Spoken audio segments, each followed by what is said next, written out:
Assalamualaikum warahmatullahi wabarakatuh.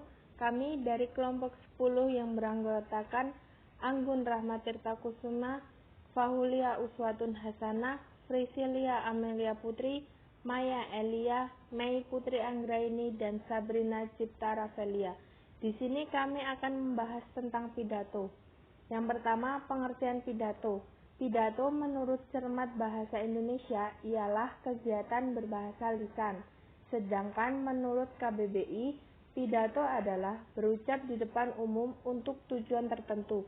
Jadi, pidato adalah sebuah kegiatan berbincang atau berorasi untuk menyatakan pendapatnya atau memberikan gambaran tentang suatu hal yang ditunjuk untuk orang banyak.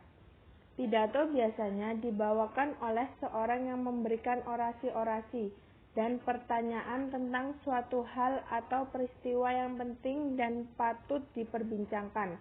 Pidato yang baik dapat memberikan suatu kesan positif bagi orang-orang yang mendengarkan pidato tersebut.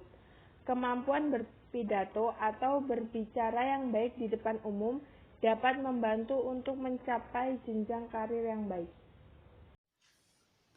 Jenis-jenis pidato. 1. Pidato sambutan adalah pidato yang dibawakan pada suatu acara. Jenis pidato ini biasanya dibawakan oleh orang-orang penting atau orang yang disegani. Pidato sambutan umumnya dilakukan oleh beberapa orang dengan waktu yang terbatas. 2. Pidato pembukaan.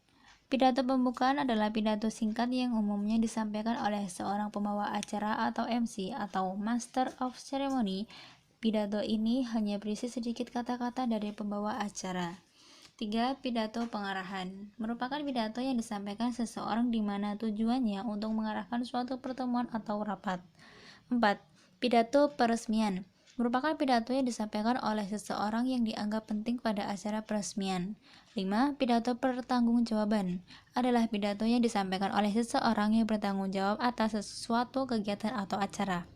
6. Pidato laporan adalah pidato yang disampaikan seseorang yang isinya mengenai laporan suatu kegiatan atau tugas tertentu. Tujuan pidato. Yang pertama, mempengaruhi orang lain agar mau mengikuti kemauan kita dengan sukarela. Yang kedua, memberi suatu pemahaman atau informasi pada orang lain. Yang ketiga, membuat orang lain senang dengan pidato yang menghibur sehingga orang lain senang dan puas dengan ucapan yang kita sampaikan. Setelah itu ada kriteria berpidato. Yang pertama, isi pidato yang akan disampaikan memiliki kesesuaian dengan kegiatan atau acara yang berlangsung. Yang kedua, isinya bersifat menggugah serta dapat bermanfaat bagi para pendengar pidato tersebut. Yang ketiga, isi pidatonya tidak menimbulkan pertentangan. Yang keempat, isinya benar, objektif, dan jelas. Yang kelima, bahasa yang dipakai dapat dengan mudah dipahami pendengar.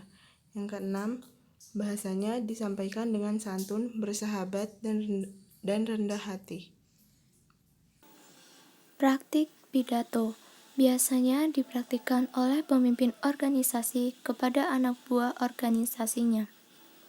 Dipraktikkan oleh pemimpin atau pejabat negara guna mempermudah adanya komunikasi sehingga terciptanya keadaan yang demokratis.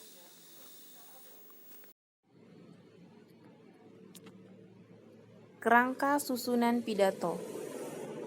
1. Pembukaan dengan salam pembuka. 2. Pendahuluan yang sedikit menggambarkan isi.